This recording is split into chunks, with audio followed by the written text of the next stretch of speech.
नमस्कार, मैं हूं आपके साथ दीपक भदौरिया। आप देख रहे हैं उत्तर प्रदेश एक्सप्रेस। मुख्यमंत्री योगी आदित्यनाथ आज शाम 7 बजे कानून व्यवस्था की समीक्षा के लिए बैठक करेंगे। सीएम योगी आगामी त्योहारों और कानून व्यवस्था के संबंध में एक बड़ी बैठक करेंगे।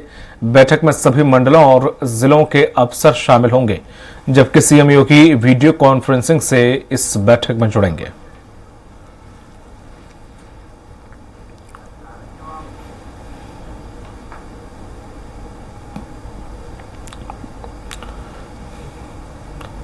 त्योहारों और कानून व्यवस्था को लेकर होगी समीक्षा बैठक।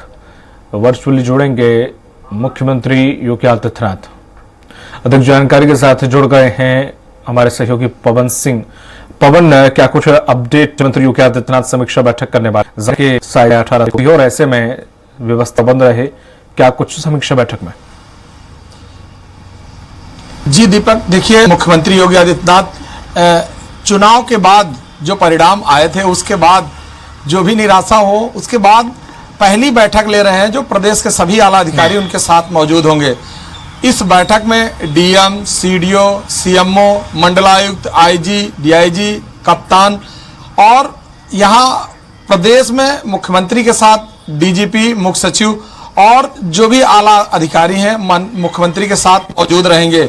इस मीटिंग में प्रदेश के कानून व्यवस्था और जो आने वाले आगामी त्यौहार हैं, चाहे वो मुहर्रम हो, नागपंचमी हो, श्रावण मास में कांवड़ यात्रा हो और सामने वाला जो ईद बकरीद आने की जो त्यौहार का जो आने का समय है, इन सभी को लेकर के कानून व्यवस्था पर बात करेंगे।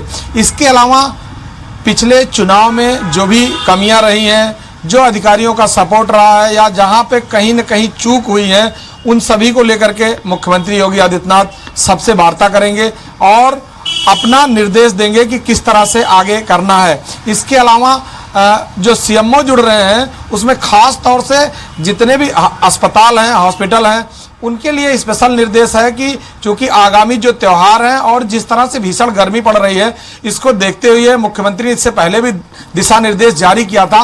लेकिन आज की बैठक में स्पेशली बात करेंगे कि जो भी लोग बीमार हो रहे हैं उनका समुचित इलाज कराया जाए और सही समय पे एम्बुलेंस, अगर किसी बीमार व्यक्ति को एक अस्पताल से दूसरे अस्पताल ले जाना है या कहीं पे मरीज है जहाँ से वो आ नहीं सकता, उसको एम्बुलेंस से पिक कराना है, तो इन सभी चीज़ों पे मूलभूत जो ज़रूरतें हैं उसको लेकर के बात करेंगे और प्रदेश में जो कानून व्यवस्था है उसको लेकर के चर्चा करेंगे। कई जगह ऐसी बातें सामने आई थी जो इलेक्शन के दौरान थोड़ी बहुत जो समस्या हुई थी उसको लेकर के।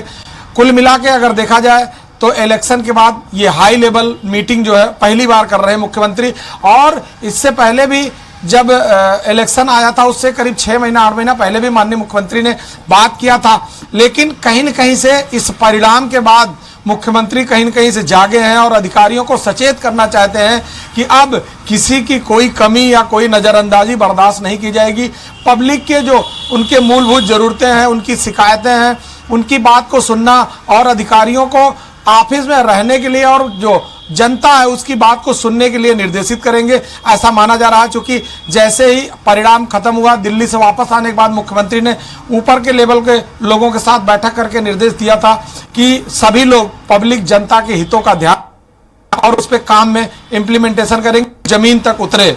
जी दीपक। पवन, जिस तरह से जो हार का सामना करना पड़ा पूर्वांचल में, स्पेशली जो सीटें हमने गंवाई, तो क्या अब ये रुख थोड़ा सा सीएम योगी आदित्यनाथ का एक्शन को लेकर नरम पड़ेगा या पड़ता दिखाई दे रहा है कि जिस तरह से वो गुंडाराज खत्म करने के लिए या माफियाओं पर जिस तरह से नकेल कसी और कुछ माफियाओं को समाप्त कर दिया, कुछ समाप्ति की ओर हैं, तो अब ऐसे में क्या आप थोड़ा सा बुलडोजर वगैरह चलाना, ये क्या अब ये जो तेवर हैं वो क्या नरम पड़ेंगे या फिर वही उसी एक्शन में ही रहेंगे सीएम योगी आदित्यनाथ?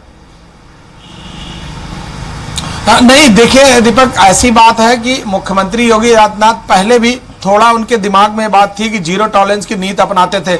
अगर कोई अपराधी है और वो जग जाहिर है, उस दुनिया भर के केस हैं, तो उसके साथ कोई हित की बात नहीं करेंगे। वो जो रवैया था वो आज भी वो रवैया, अभी परिणाम आने के बाद भी कई ऐसी घटनाएं हुई हैं, मुठभेड़ हुई हैं, कई लोग पकड़े गए हैं अपराधी। उस मामले में योगी आदित्यनाथ का कोई ढिलाई नहीं है, लेकिन जनता के प्रति इनकी थोड़ी उदासीनता है, जनता के प्रति इनका उदार भाव है। अब ये जनता के हित की बात करने की बात कर रहे हैं। उनको लगा कि कहीं न कहीं से कुछ चूक हुई है, जो भी प्रदेश की जो स्थिति थी उनको जब इस बार इलेक्शन के दौरान वो अलग अलग जगहों पर कार्यक्रम जनसभा में गए तो वहां बहुत सारे लोगों ने उनको अपनी बात बताई या जनता की जो समस्या थी, जो पीड़ा थी, उनके तक पहुंचाई। तो उसको लेकर के भी मुख्यमंत्री योगी आदित्यनाथ के मन में कहीं न कहीं से बात है और उनको लग रहा है कहीं न कहीं अधिकारियों से या हमसे कहीं चूक हुई है, जिसको लेकर के उसका परिणाम में बहुत बड़ा रिजल्ट देखने को मिला है। क्योंकि जनता अगर खुश होती है, जनता अगर कहीं न कहीं से खुश है तो उसका भी अलग परिणाम मिलेगा। अगर नाराज है तो वो वोट में परिवर्तित करके आपको दिखा देता है। तो जैसा कि आप पूर्वांचल की बात कर रहे हैं, तो पूर्वांचल या पूरे यूपी की बात करें तो बहुत सारी ऐसी समस्याएं थी जिसको लेकर के जनता के बहुत मूलभूत जो जरूरतें थी, छोटी छोटी जो समस्या थी, उस पर नजरअंदाजी किया गया। अधिकारियों ने उस पर नहीं ध्यान दिया। अगर ध्यान दिया होता तो बहुत सारी ऐसी समस्याएं जो सॉल्व हो सकती थी। मुख्यमंत्री ने इससे पहले भी जमीन को लेकर के बहुत सारे निर्देश दिए थे। राजस्व परिषद से भी कहा था कि जो भी जमीन से जुड़े विवाद हैं उसको समाप्त किया जाए, क्योंकि आए दिन बहुत सारे मामले जमीन से जुड़े हुए जो बड़े हो जाते हैं। आपने देखा होगा देवरिया में 5 लोगों की हत्या हो गई थी जमीन के विवाद में। उसके बाद मुख्यमंत्री योगी आदित्यनाथ ने बड़ा कड़ा एक्शन लिया था, लेकिन मुख्यमंत्री के आदेश के बाद भी प्रदेश की जो स्थिति है वो काफी सुधर नहीं पाई थी। उन सभी चीजों को लेके अब ऐसा महसूस होता है कि अधिकारियों की कहीं न कहीं से नाकामी या नजरअंदाजी, जिसको लेकर के उनका रिजल्ट में उसका असर दिखा। इसको लेके मुख्यमंत्री योगी आदित्यनाथ आज जो हाई लेवल की मीटिंग करेंगे उसमें इन सभी चीजों का वो निर्देश देंगे और सबको आदेशित करेंगे कि जिस तरह से जनता की समस्याएं सामने आ रही है उसको निस्तारित करने का त्वरित प्रयास किया जाए। जी दीपक, तमाम जानकारी साझा करने के लिए बहुत बहुत शुक्रिया आपका पवन जी।